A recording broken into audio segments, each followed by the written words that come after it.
Hi everyone, আজকের ভিডিওটা কয়েকদিন আগে করা একটা ভিডিও। ওই দিন আমার ফ্রেন্ডের বার্থডে ছিল, তার জন্য আমি আর আমার একটা ফ্রেন্ড মিলে ওকে সারপ্রাইজ দেওয়ার জন্য একটি রেস্টুরেন্টে নিয়ে যাই।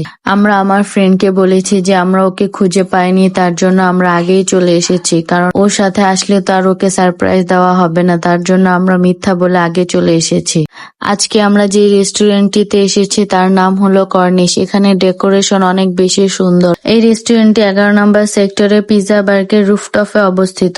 আর অনেক দিন ধরে আমরা এখানে আসতে চাচ্ছিলাম, কিন্তু আসা হচ্ছিল না। যেহেতু ওর বার্থডে, তার জন্য ভাবলাম এখানে ওর বার্থডেটা পালন করা যাক। আমরা অনেকক্ষণ যাবত ওর জন্য ওয়েট করছিলাম, তারপর অবশেষে ও এসেছে। তার জন্য আমরা আর দেরি না করে কেকটা বের করে নিচ্ছি, যাতে ও কেকটা প্রথমে কাটতে পারে। আমার ফ্রেন্ড তো কেকটা দেখে একদম অবাক হয়ে গিয়েছে, কারণ ও জানতো না যে ওর বার্থডেতে আমরা সারপ্রাইজ দেব। আমার ফ্রেন্ড কেকটা দেখে বলতেছে কেকটার ডিজাইন অনেক বেশি সুন্দর।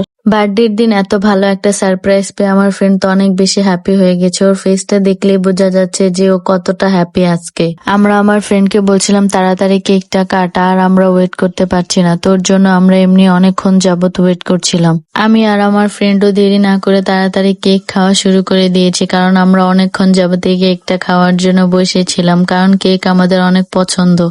কেক খাওয়া শেষ করে আমরা আমাদের খাবারের জন্য ওয়েট করছি, কারণ অনেকক্ষণ আগে আমরা আমাদের খাবারটা অর্ডার দিয়ে রেখেছিলাম।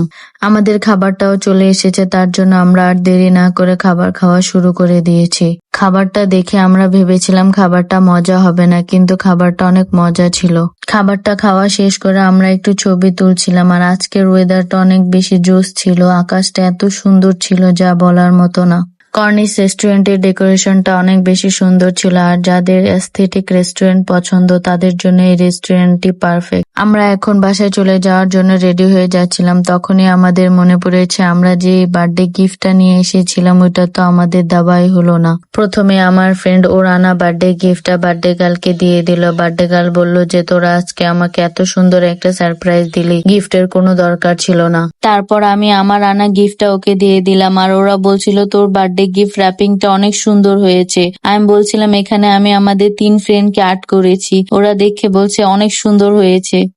আমার ফ্রেন্ড বলছিল যে গিফট র্যাপিংটা নষ্ট করতে ইচ্ছা করছিল না, কারণ এত কিউট করে আমি গিফট র্যাপিংটা করেছি। আমাদের 2 ফ্রেন্ডের গিফট দেখে ও বলেছে যে আমাদের গিফটগুলো অনেক সুন্দর হয়েছে, যেটা শুনে আমরা অনেক হ্যাপি হয়ে গিয়েছি। কারণ কাউকে কিছু গিফট করলে যদি পছন্দ না হয় তাহলে অনেক বেশি খারাপ লাগে। এখন আমরা চলে যাচ্ছি বাসার দিকে, কিন্তু সবার মনটা অনেক বেশি খারাপ, কারণ অনেক দিন পরে আজকে আমাদের দেখা হয়েছিল। আবার কবে দেখা হয় তার ঠিক নেই, তার জন্য সবার মনটা অনেক খারাপ।